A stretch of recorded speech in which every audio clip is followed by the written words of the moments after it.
Welcome to day 2 of our phonetics class.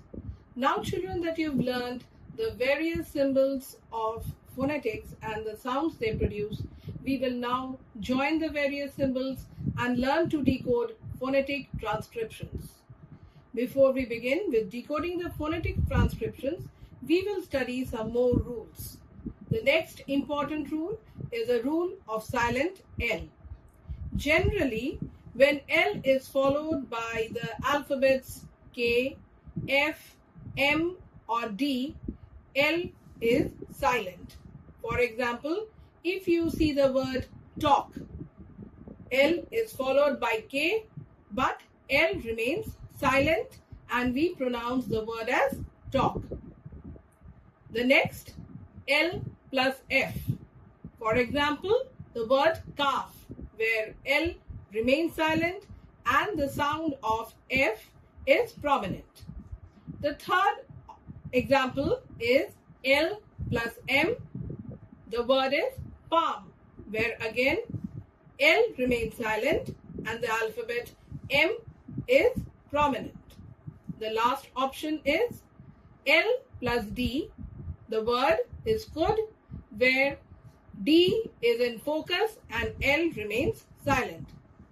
There are some exceptions like word film and bulk, where L also has its own unique sound in the word. Diphthongs, as I told you earlier children, are special vowels, sounds where two vowels work together as gliding sounds. For example, the word coin. It combines O and I, and the sound comes as a different sound with an oi sound. And at the same time, if we see the example of cow, the sounds A plus U come into focus. How does it work? Instead of one pure sound, the voice slides from one vowel to another. It's like your mouth is moving while speaking.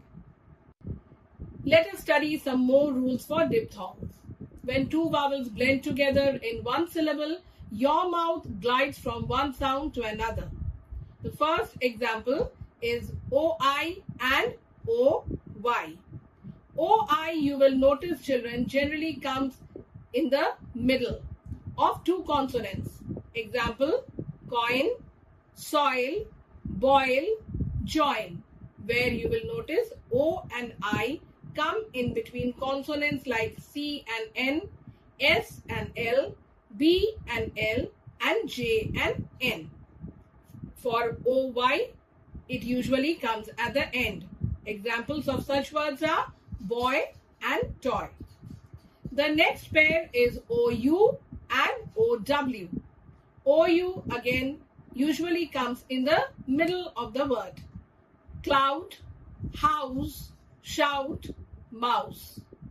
And OW often comes at the end. Examples, now, how, cow. The third set is AU and AW. AU usually comes in the middle. Words, example, hall, fault, pause, cause. AW at the same time usually comes at the end. Examples of such words are saw, draw, claw. The key rule is one sound and two spellings. Spellings usually depends on whether the sound is in the middle or at the end of the word. There are some silent letters. Letters we see in a word but do not hear. They are written in spellings but remain silent in pronunciation. For example, K, which remains silent in the word knee. B, which remains silent in the word comb. Now, the question arises, why do silent letters exist? They come from Old English and other languages. They often tell us about the history of words.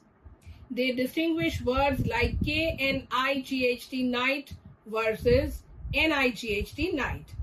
They make spelling tricky because we write more than we say. Silent W W is silent whenever we combine it with R at the beginning of a word. For example, write, where the spelling is W-R-I-T-E, but W remains silent and we focus on the sound of R. Other examples are wrong and rap. G is silent whenever it is used before N. Example, nat, sign, design, sing, hang. Syllable rules. The vowel rule is each syllable has to have one vowel sound.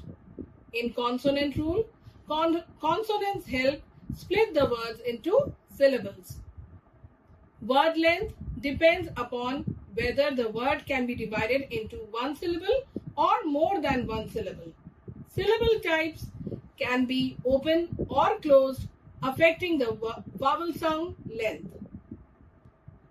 There are some phonetics transcriptions given over here. The first is balcony, happiness, actual, genius, outcome, comparison, dictionary, hanger, expression, schedule, reduction, penguin, ointment, juncture,